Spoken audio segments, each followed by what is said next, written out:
All right, so we scroll up, we see that we're averaging about 21, let's just call it 22 seconds per frame.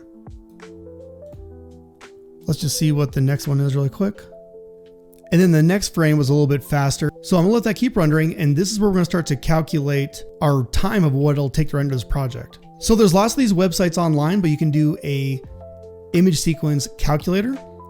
And so time per frame, we said we're doing about 17 seconds.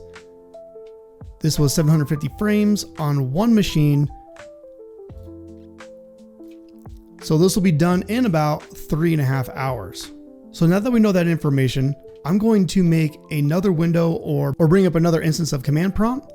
And I saved my prompt right here. So let's go ahead and run another instance of Blender in the background and kind of get an idea of what we're doing performance-wise with two instances of Blender running in the background. All right, so right now our second instance jumped up to 35.82 seconds per frame. We're gonna see what the second one looks like, because it's good to get that persistent data in there, and the second frame might go down a little bit, and that'll give us a better idea of our average time. All right, and we see the second frame ended up being 30 seconds. Let's call it 31 seconds. So then what I like to do is I like to go back to this.